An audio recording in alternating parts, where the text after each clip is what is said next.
Olá, seja muito bem-vindo a mais um Começo de Conversa. Um programa de entrevistas diferente, um bate-papo franco, aberto, sem censura. O Começo de Conversa é transmitido por 3 emissoras: Super Canal TV, TV Sistec e o NEC TV. Engenheiro conhecido e respeitado em toda a região, filho de português, ele escolheu a engenharia para deixar a sua marca na história e o fez em Caratinga, participando de obras que moldam a cidade desde a década de 70. Deixou de ir para Brasília por ser apegado demais ao pai e não abre mão do jeito artesanal em alguns aspectos relacionados à sua profissão. É daqueles engenheiros que utilizam mesmo a prancheta. Você saberá quem é o nosso convidado muito especial neste começo de conversa daqui a pouco. Não saia daí, nós voltamos já já.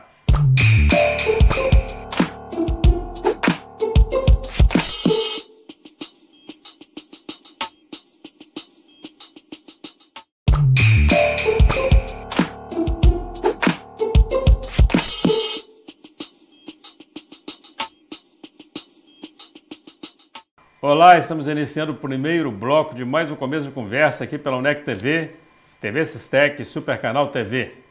Vamos agora ao quadro Você na Tela do Começo de Conversa.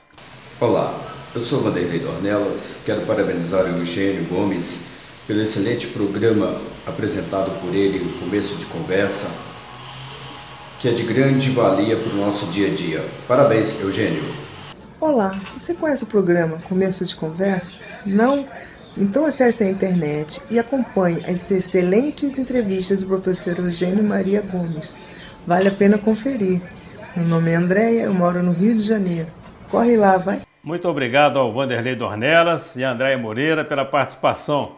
Você também pode aparecer aqui no Começo de Conversa. Envie os seus comentários, a sua sugestão ou o seu recado através do endereço começodeconversa@uol.com.br ou através do WhatsApp 033 98899-2831.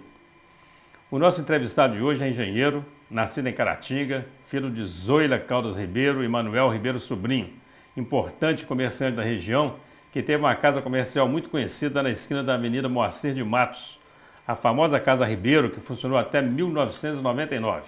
Nosso entrevistado de hoje é o Dr. Nelson Caldas Ribeiro. Dr. Nelson, muito obrigado, um prazer muito grande, viu? Eu que agradeço o convite, doutor. Os estúdios da UNEC TV. Muito obrigado. Doutor Nelson, que é filho de Caratinga. Isso, né? Nascido aqui em 4 de setembro de 1944. Filho do senhor Manuel Ribeiro. Manuel Ribeiro Sobrinho, português que veio para o Brasil aos 13 anos de idade. 13 anos. Aliás, ontem eu participei de um café empresarial. Pois não. E tive a oportunidade de ver lá um empresário receber a comenda Manuel Ribeiro Sobrinho. Exatamente. É uma importância muito grande do senhor Manuel Ribeiro para todos nós aqui. Era uma casa muito, muito famosa, né? Muito importante. Muito antiga, né? doutor Gênio. E foi pioneiro em diversos aspectos aqui do comércio em Caratinga, que se eu tiver a oportunidade vou citar. Mas eu gostaria de frisar que o mais importante dele foi ele que trouxe a televisão para Caratinga. Exatamente. Em meados do final dos anos 50, início dos 60, ele montou uma torre lá na Pedra Itaúna, levou a energia para lá e do bolso lá dele, ele trouxe os primeiros sinais de televisão em Caratinga. Ficou com isso durante alguns anos, até a prefeitura assumir a rede. Muito bem. O senhor Manuel Ribeiro é português mesmo, quer dizer, veio para aqui com 13 anos. 1919. Por acaso, na época do Salazar, guerra, o senhor sabe disso? A família era muito pobre, o senhor está entendendo? E ele, durante 3 ou 4 anos, eles faziam uma economia para mandar um filho no Brasil. Ele já tinha um tio que tinha trabalhado na Leopoldina, que ficou, a estrada havia terminado em Manhuaçu, e o tio ficou lá. E o irmão dele veio na frente, chamado José Ribeiro, veio na frente e ficou em Manhuaçu e se tornou um comerciante próspero lá. Papai então veio para 1919 com 13 anos, ele ficou lá no Rio de Janeiro com outros parentes lá, com 9 ou 10 anos e foi para Manhuaçu. Ficou 1 ano e não quis ficar em Manhuaçu. Então ele tirou num cara a coroa, você está entendendo? Se voltava para o Rio, se via tentar a sorte aqui em Caratinga. Deu Caratinga. Muito bem. E ele veio para cá em 1928. O senhor casado com a professora Marisabel, isso. Pai do Fred. E da Manuela. Isso. Né? Exatamente. Eu quero aproveitar e quero mandar o meu abraço para a professora Bebel, uma referência aí em língua portuguesa, em literatura, uma pessoa muito querida. E um engenheiro casado com uma professora de português. Como é que é isso? Olha, nós éramos vizinhos ali na Avenida São José, atual Moacir de Matos, né? E eu fui aluno da mãe dela no primeiro ano, primário, né? E tinha sempre um relacionamento com a família, né? Me lembro do falecimento do pai dela, ela era muito nova ainda, né?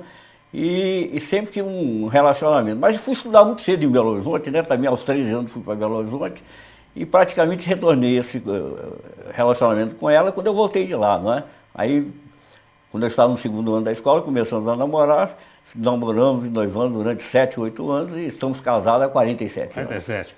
E de alguma maneira, e certamente ela influenciou em gostar de ler, em gostar de filme, né? Porque é uma pessoa muito culta, Bebel, né? Sempre foi uma pessoa muito competente. A Isabel, fosse qual fosse o ramo de conhecimento humano que ela se dedicasse, ela se daria muito bem, que ela tem um bom senso muito grande, uma inteligência muito fulgurante, vamos dizer assim, né? E filho de português, o que a influência portuguesa, né, do seu pai, o que o senhor guarda disso de importante? Eu sei que o senhor teve uma relação muito importante com ele, deixou de ir para Brasília por conta dele?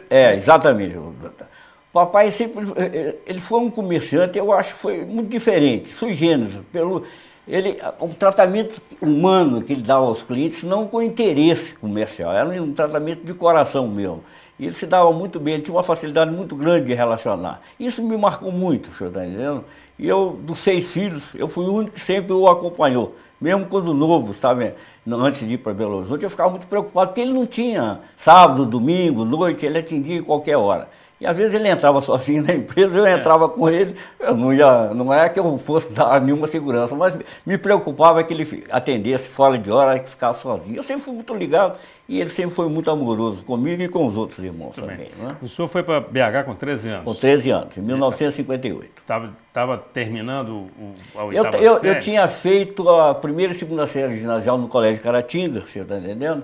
E a família achou por bem me enviar para Belo Horizonte. O Antônio, meu irmão, antes de mim, tinha ido para o Rio, estudar no Colégio Marista São José, e depois voltou e nós seguimos em 58, eu e ele juntos, para fazer o terceiro ginasial lá no Colégio Dom Silvério, dos Irmãos Maristas, à margem da BR-040, lá em Belo Horizonte, em frente à Igreja do Carmo. Muito famoso, um colégio muito bom. Muito bom, muito bom. E aí o senhor fica lá até quando? Doutor Eugênio, eu estudei os anos 58, 59, 60. Fui até o primeiro científico.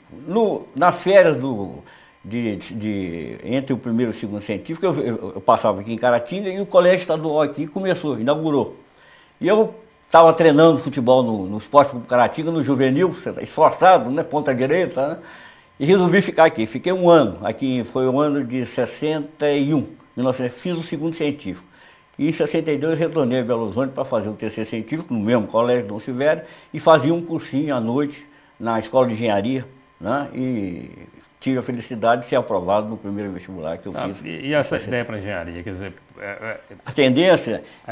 Eu sempre tive muita facilidade para aritmética e matemática, né? E quando o menino tem esse tipo de facilidade, os professores falam, você vai ser engenheiro, né? Tá entendendo? Eu seguia essa tendência. Em Belo Horizonte tem uma passagem, eu vi lá no release, um estágio no Mineirão. Que história é essa? Em julho de 1965, doutor Eugênio, o Mineirão foi inaugurado em setembro de 65. Eu tive o privilégio de fazer um estágio de 30 dias lá no Mineirão. A escola de engenharia nos proporcionou isso e eu visitei. Só não pisei na grama, porque eles não deixavam. Mas visitei os vestiários, as arquibancadas, assisti, tirar o escoramento daquelas partes, aqueles vãos grandes de balanço, você está entendendo? São os pórticos que a gente fala, né? Hoje é estrutura metálica, andaram demolindo, mas quando eles tiravam o escoramento, aquilo descia 20 e poucos centímetros, 28 centímetros, era medido, você está entendendo? Era calculado. Então eu tive o privilégio de assistir, convivi com os engenheiros calculistas, com o doutor Rui César Moreira de Abreu, que foi o engenheiro que executou aquilo lá. Então foi uma experiência muito interessante. Aqui naquela região não tinha nada, aquilo ali era um descampado, a gente chegava de ônibus, existia assim a reitoria embaixo da UFMG, a gente subia a pé até o estádio e lá eu tive 30 dias lá que foram importantes para mim. O estádio, a cidade foi crescendo em volta, mas aquilo era um erro, aquilo era um erro, era um descampado daquela região, lá, não tinha nada. O senhor termina engenharia, vem trabalhar em Caratinga? Exatamente. Eu terminei em dezembro de 67. Esse ano estou fazendo 50 anos de formado, coincidentemente, você está entendendo? Muito bom. E o negócio de Brasília, eu tinha um amigo muito grande, mais ligado a mim, chama-se Militão, e ele me convidou para a gente ir a Brasília lá fazer uma sondagem, você está entendendo? Cheguei aí no guichê da companhia. Na hora de comprar o passo, eu falei, Militão, não vou não, eu vou para Caratinga mesmo, você está entendendo? Eu não quis ir a Brasília. Eu falei aqui na chamada, pois isso não. é um engenheiro de prancheta. Né? Isso. E esse jeito artesanal de alguns processos, o senhor gosta de fazer a conta mesmo, né? Eu fui acostumado assim, e parece que depois de um certo tempo você se sente dentro do problema, executando a obra manualmente, vamos dizer assim, né? Me ocorreu até um fato muito interessante, que há pouco tempo atrás teve uma menina lá que estava estudando engenharia, e ela chegou no escritório e perguntou, o que é isso aí? Eu falei, isso é uma prancheta. É um instrumento de trabalho do engenheiro mais antigo, né? Tá entendendo? Hoje o computador facilitou demais isso, né? E em relação à execução manual dos trabalhos, tem um fato interessante, eu não sei se no release o senhor tem aí, os serviços eram todos feitos, né? Eu tinha uma equipe de desenhistas, e o desenhista ganhava por projeto que fazia. Entre o anteprojeto e a execução do projeto, levava mais ou menos de 10 a 15 dias. E nós tivemos uma cliente uma vez lá, uma senhora muito educada, muito simpática, filha esposa de um médico, mas ela tinha muitas dúvidas em relação ao projeto que ela queria. Depois de uns 30 ou 40 dias, a gente lá botando com ela para definir o projeto, ela chegou a uma conclusão, o senhor está entendendo? E falei, é isso mesmo? Pode passar tinta? A tinta era o definitivo do projeto, né? Ela falou, pode fazer. Aí nós liberamos para os desenhistas e começaram a fazer. Quando estava quase terminando de passar tinta, era um serviço trabalhoso, ela voltou e falou, doutor Nelson, eu olhei na Casa Jardim, na arquitetura, eu estou com outro projeto. Mas senhora, mas a senhora já definiu isso aí, já está quase pronto. Não, mas o senhor tenha paciência, mas eu estou querendo. Aí nós resolvemos fazer um segundo projeto. No segundo projeto, quando já estava pronto, o senhor está entendendo? Ela apareceu, me ligou, falando que para eu suspender, que tinha mais umas coisas a fazer, né? Mesmo? Aí, doutor Eugênio, quando ela apareceu lá, o escritório é ali onde o Santander era mais alto, a gente tinha uma visão muito boa ali do jardim da igreja. Quando ela apareceu lá na igreja, os desenhistas pularam tudo pela janela do fundo. E ela acabou ficando com o segundo projeto. Ela ficou com o segundo Doutor Nelson, vamos ter que fazer uma paradinha. Então, passamos o primeiro bloco. Eu quero voltar falando das obras do senhor, do período do senhor na prefeitura, 14 anos, muita história bacana para contar aí. Do Monsenhor Rocha, não posso esquecer de falar sobre isso. Pois não. Você não sai daí, nós voltamos já já, entrevista sensacional com o engenheiro Nelson Caldas Ribeiro. É daqui a pouco, nós voltamos já já.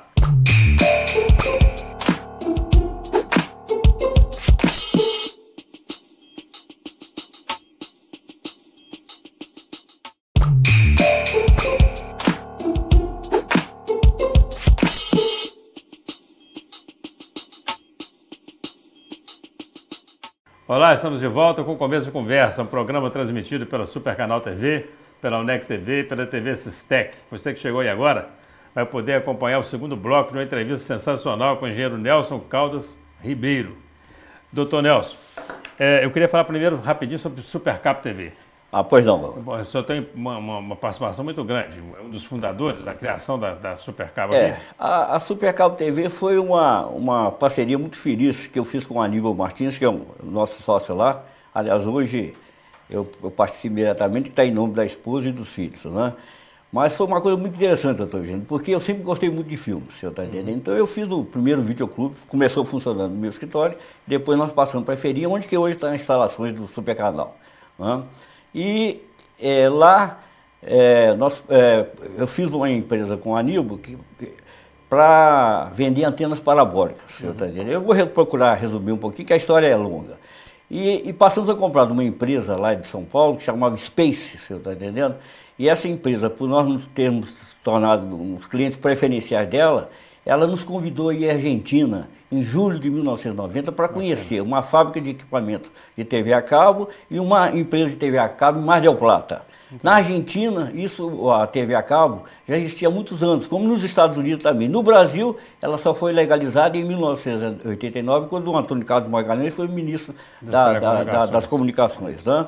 Então, em julho de 90, logo após o Brasil ter sido eliminado da Copa do Mundo, nós fomos lá e durante esse período que nós ficamos 5 dias lá, nós tínhamos um jogo da Argentina, torcendo contra, mas calado, né? Você não está entendendo?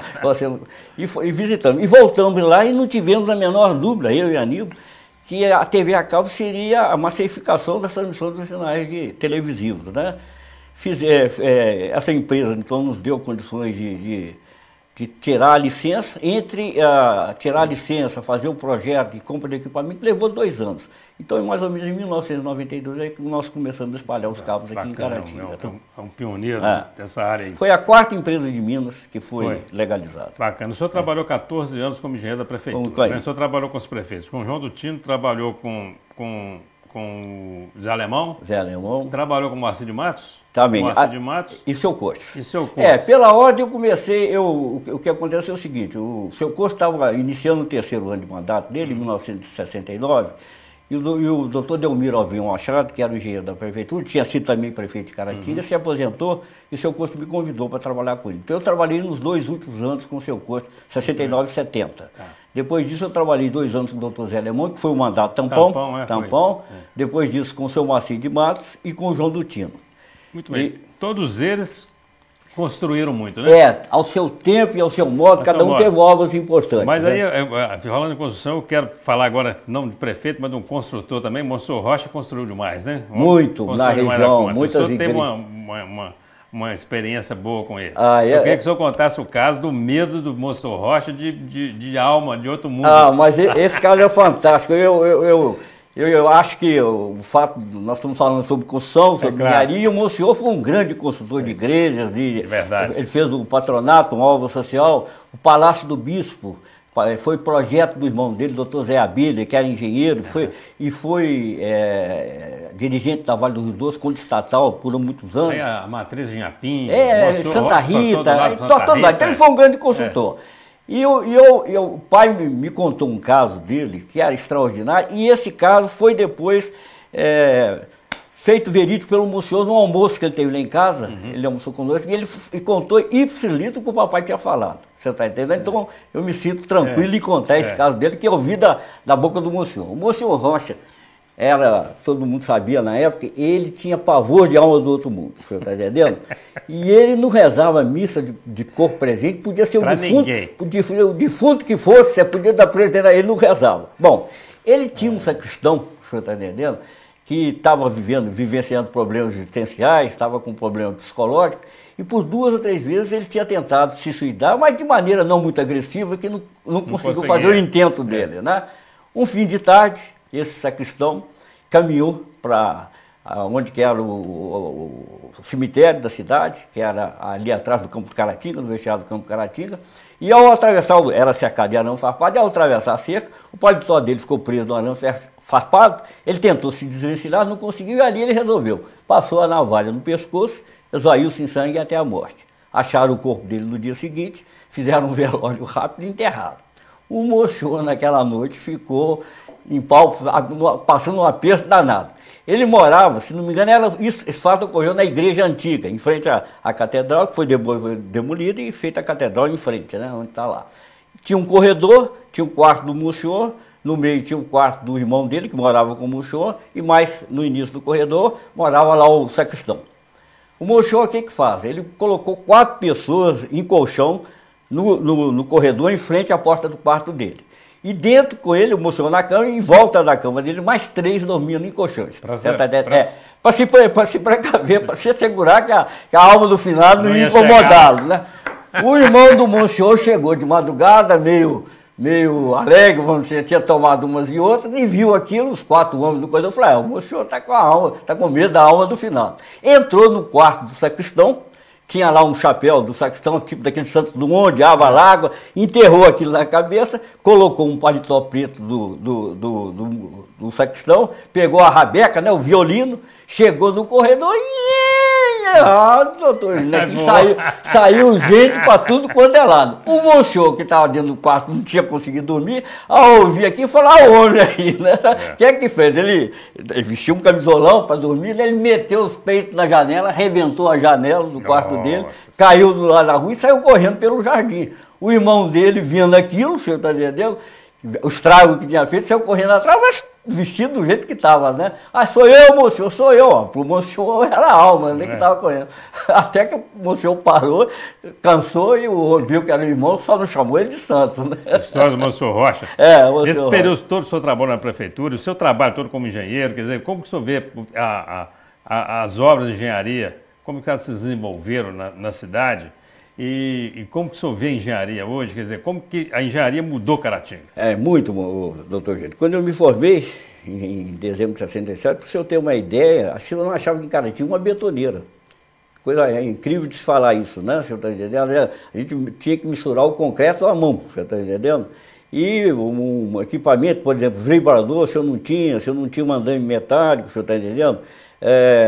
Para ter um batistaque, então era um Deus nos acuda, uma sondagem de terreno, era uma falta total. O senhor tinha que trabalhar de uma maneira muito simples, muito sem recursos, né? Ao longo do tempo isso foi melhorando, né? Hoje Caratinga é servido aí por mais de 2 ou 3 empresas que o senhor tem todo tipo de equipamento. Mas eu gostaria de falar um pouquinho sobre os prefeitos que eu passei e as obras que eles fizeram, né? Acho que era importante. Né? Eu comecei com o seu Costes, né? O senhor está entendendo?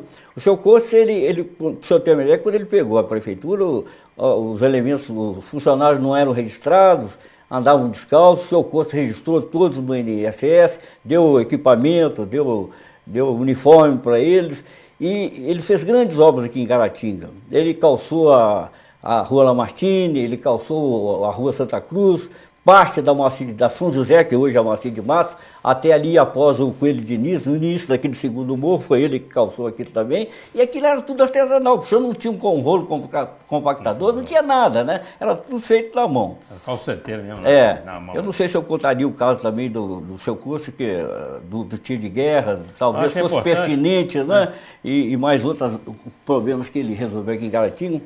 O tiro de guerra aqui em Caratinga, ele teve um problema, quando se formou uma turma, 3 elementos, acredito que seja a minha intenção, mas acho que abusaram um pouquinho do álcool, na comemoração tinham terminado de servir o tiro de guerra, e inadvertidamente algum deles pulou numa bandeira, segurou e rasgou a bandeira.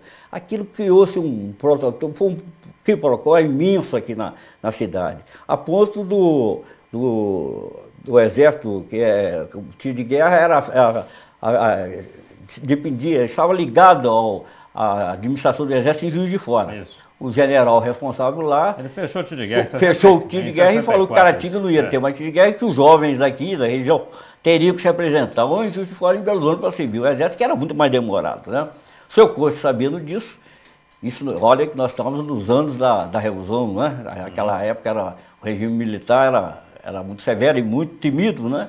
Seu curso foi a Juiz de Fora, teve um tete-a-tete lá, bravo com o general lá, uma discussão brava, e depois de bastante argumento, o general falou com ele, olha, o tiro de guerra volta para Caratinga, chuchou arrumar sede própria para o tiro de guerra. O senhor tem que me dar uma sede própria e em lugar que seja conveniente. Não pode ser muito afastado da cidade. Seu Costo voltou para Caratinga, depois de muito pesquisar, ele se lembrou de uma área que estava cedida, emprestada ao Esporte Clube Caratinga, que é ao lado ali. Ele pediu a devolução desse imóvel e desaterrou, fez a sede e o tiro de guerra pôde voltar para Caratinga em função disso. O nosso tempo está esgotado, mas eu queria falar rapidinho de algumas obras desses outros prefeitos. Moacir de Matos, por exemplo. Ele ligou, né, o Limoeiro o seu Moacir de Matos, a obra principal dele, na verdade foram 2, né, porque ele comprou do Banco do Brasil, aquele terreno que estava, o Banco do Brasil tinha voltado ter de volta, né, porque o proprietário anterior não tinha... O da borracharia. Da borracharia. O seu Cristóvão que se tornou rodoviária. A parte da frente estava à frente, ele fez a parte de frente, fez uma demolição grande lá. É isso mesmo. E eu trabalhei na obra, eu fui o calculista, foi um projeto dos arquitetos lá de Belo Horizonte, eu fui o calculista e que executei. E ele teve que fazer concomitante a terraplanagem e a urbanização da Moacir de Matos lá, né. Foi um serviço muito grande, muito bem feito, e marcou realmente a administração dele. E tinha um caso interessante, né? Eu sempre procuro, além da parte política, a parte administrativa dele, sempre procuro contar um caso interessante do seu Moacir de Matos em relação no caso, a televisão Itacolomi, você está entendendo? O que acontece é o seguinte, a Itacolomi tinha intenção de fazer um link aqui para o leste de Minas para melhorar a imagem. Muito sabidamente, ela entrou em contato com diversos prefeitos da região, pedindo uma contribuição para ajudar a fazer isso. E toda vez que um prefeito levava lá a contribuição dele, o Dr. Zélio de Oliveira Vaz, que era o superintendente-chefe da Itacolomi, ele fazia uma entrevista com o prefeito, contava lá as obras dele e aquilo passava. A Itacolomi, na época, em termos regionais, era o que a Globo é em termos nacionais, era a empresa que mandava. Fui lá com o seu Moacir, porque nós tínhamos uma entrevista, ele tinha uma entrevista marcada com o Dr. Mário Assad, que era secretário do Turismo e dos Esportes, mas nós fomos no dia anterior, no final da tarde, na Itacolomi, fomos recebidos lá pelo Dr. Zé de Oliveira, o seu Moacir deu a contribuição da prefeitura, e saímos em nada de marcar a entrevista. Quando nós estávamos na porta da Itacolomi, o seu Moacir virou para mim e falou, Nelson, não vai ter a entrevista, né? Não vamos passear. Aí chegou correndo um jornalista, falou, volta que o Dr. Zé de Oliveira Vaz vai fazer uma entrevista. Aí botou um jornalista, entramos num quarto, e o jornalista falou, olha, vai ter só vídeo, não vai ter som, não vai ter som. Vocês falam qualquer coisa e depois a gente bota o som, né? Aí o seu Moacir falou qualquer coisa, eu comentei, e terminou a entrevista, saímos. No dia seguinte fomos visitar o Dr. Mário Assad e quando estavam lá, chegou a televisão de novo e filmou lá. Voltamos no início da tarde para Caratinga e à noite fomos assistir em Caratinga o noticiário da TV Itacolomi, né? Eu, coincidentemente, tinha comprado minha primeira televisão a cores, estava eu, Isabel e o Fred, devia ter uns 3 ou 4 anos, sentamos lá e passou a nossa imagem, né? O repórter colocou, esteve presente o prefeito de Caratinga, acompanhado do engenheiro, fazendo uma visita, tem coisa assim. Aí passou uns 15 ou 20 segundos. Doutor Eugênio, eu tinha muitas obras, eu cheguei a fazer em 30 e poucas cidades aqui em Minas, aqui na nossa região, obras, né? Onde que eu ia, doutor Eugênio? Ele falou, doutor Nelson, o senhor que estava lá com o prefeito de Caratinga, com a calça verde clara, e eu falei, um paletózinho xadrez, eu falei, era eu mesmo, você está entendendo?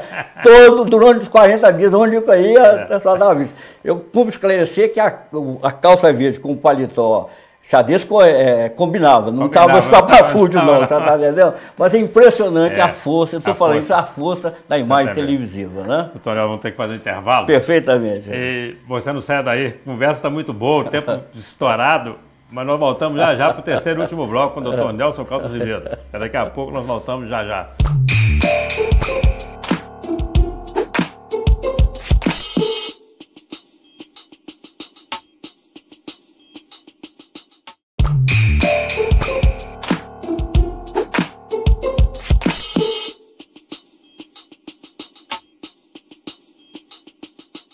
Olá, estamos de volta com o Começo de Conversa aqui pela Super Canal TV, pela TV Sistec e pela UNEC TV. Você que chegou aí agora vai poder acompanhar o último bloco de uma entrevista sensacional com o engenheiro Nelson Caldas Ribeiro. E eu começo esse bloco hoje de uma maneira diferente. Eu começo querendo saber, doutor Nelson, quem é Nelson Caldas Ribeiro? Doutor Eugênio, eu sou uma pessoa, sempre fui muito ligado à família. Tive um relacionamento muito grande com meu pai, minha mãe. Sempre fui, dos 6 irmãos, sempre fui o que acompanhei meu pai na vida comercial dele, você está entendendo? Sou muito ligado aos meus filhos, ao Fred, à Manuela, hoje aos netos também. E na minha vida profissional procurei sempre agir de uma maneira amiga, reta, com bastante lisura com meus clientes, você está entendendo? Antes de tudo, prestar um bom serviço e fazer jus àquilo que eu cobrava deles. Qual a importância da engenharia em sua vida, doutor Nelson? Se eu ver assim, esse ano eu estou fazendo 50 anos de formado, o senhor está entendendo? É evidente que há uns 4 ou 5 anos não estou trabalhando mais para terceiro. O que eu tenho feito são coisas mais ligadas ao patrimônio da minha família. Mas sempre foi importante para mim, doutor Eugênio, porque, deixa eu ver o seguinte, eu me considero realizado naquilo que eu fiz na minha vida profissional. Me orgulho de ter trazido para Caratinga o Conselho Regional de Engenharia e Arquitetura, que na minha época, quando eu comecei aqui, o senhor tinha, para registrar uma obra no CREA, o senhor tinha que ir a Valadares registrar isso lá. E através do deputado Deno Moreira e do João Dutino, prefeito, nós conseguimos trazer, o João me cedeu uma área lá na prefeitura e o Dênio fez demarches, né, junto ao Dr. Mauro Tibal, que era o presidente do CREA, que tinha tendências políticas, né? Então foi fácil o Dênio chegar nele e nós fizemos a inauguração, foi uma festa muito bonita na época.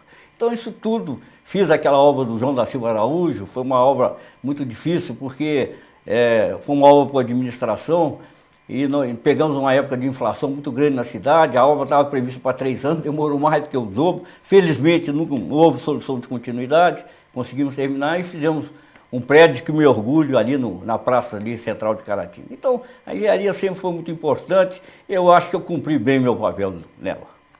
Família. Sempre foi meu objetivo, primeiro como filho, né? Junto aos meus pais, e agora tudo em relação a meus netos, a meus filhos e a minha esposa Isabel, que foi uma dádiva divina na minha vida. A Isabel é uma pessoa que sempre me acompanhou, sempre me ajudou, sempre me estimulou, e é uma pessoa que eu posso falar com muito orgulho que ela teria se dado bem em qualquer ramo de atividade que ela tivesse escolhido. Política.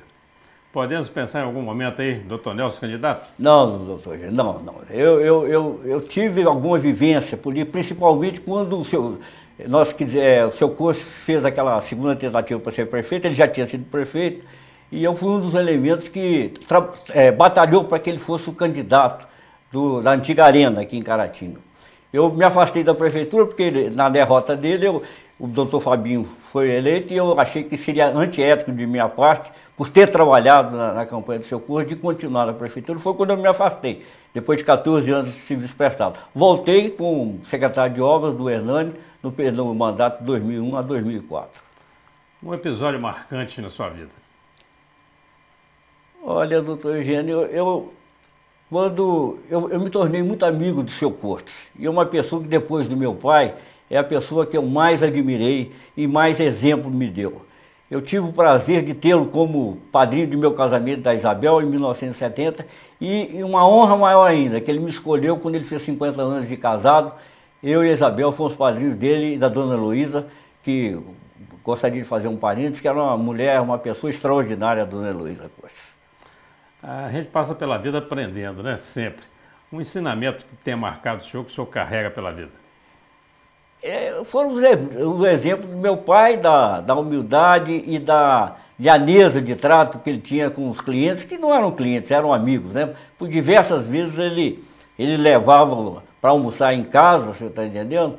E isso me marcou muito o modo de tratar as pessoas. E era uma coisa natural dele, não era nada forçado e não era com intenção comercial nenhuma. O senhor realizou inúmeras obras em dezenas de cidades. Uma obra que tenha marcado o senhor?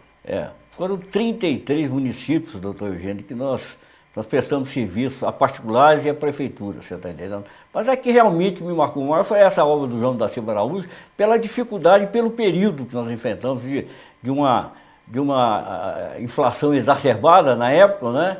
E eu tive a confiança dos clientes, das pessoas que compraram. Foi uma obra por administração, não foi empreitada, e eles souberam aceitar o atraso da obra, que nunca parou, mas foi entregue num preço muito razoável em termos de custo de obra, né? Foi uma obra que me marcou realmente. Um filme? Tem diversos, você está entendendo? O último que eu já devo ter visto umas 12 vezes lá no videocassete, o título em inglês é Let It Ride, Deixa Correr. É uma comédia com um apostador de corrida de cavalo que é fantástica. Eu não estou me recordando o título, mas o título em inglês é Deixa Correr, Let It Ride. Muito boa a comédia. Um ídolo? Um ídolo? Quem eu posso dizer? Eu citaria 2, né? Meu pai e o seu Antônio de Araújo Costa. Um desejo? Olha, eu já fiz algumas viagens internacionais, você está entendendo? Em Portugal eu já tive 4 vezes, quando criança, e mais 3. Mas eu gostaria de visitar Londres, você está entendendo? Eu sou um leitor ávido da Segunda Guerra Mundial e tinha uma admiração muito grande por um inglês, Winston Churchill. eu gostaria de visitar o túmulo dele lá em Londres. Doutor Nelson, tem aí um minuto para as suas considerações finais, deixar o seu recado aí para os telespectadores da Super Canal TV, da UNEC TV, da TV Sistec. Com prazer, doutor Eugênio. Eu primeiro quero agradecê-lo da oportunidade de a gente fazer algumas lembranças da nossa vida profissional e citar o seguinte, eu sou a mesma pessoa o tempo passa e a gente não acha que está envelhecendo, o senhor está entendendo? Procuro manter viva na minha personalidade aquilo que eu sempre fui, um tratamento digno, ser objetivo, quando eu fui secretário de obras, o senhor está entendendo, adotei um modo de dizer, de agir, de tal maneira que eu nunca prometi aquilo que não podia cumprir. E achei que isso fosse até desagradar as pessoas. Pela minha surpresa, normalmente as pessoas aceitavam isso de bom grado. Então isso reflete o caráter que a gente procura imprimir, que é ser até a maior lisura, a maior transparência possível. É o que eu tento ser até hoje. Doutor Nelson, queria muito agradecer, viu, a presença do senhor aqui na UNEC TV, nessa transmissão aqui que vai para Super Canal TV, para a TV Sistec, para a UNEC TV. Foi uma entrevista incrível. Muito obrigado. Agradável, gostosa de fazer. Tenho certeza que o telespectador adorou essa conversa aqui. Deixar a nossa casa aberta para o senhor. Muito obrigado. Para a gente poder voltar, porque é muita história para pouco tempo. Eu gostaria, teria um outro caso para contar, mas o tempo é limitado, mas foi muito bom. Muito obrigado, doutor. Obrigado, um grande abraço para o senhor. Muito obrigado. Você que nos assistiu aí, esse começo de conversa muito especial com o doutor Nelson Caldas Ribeiro, muito obrigado pela atenção, pela audiência e até o nosso próximo encontro, se Deus quiser.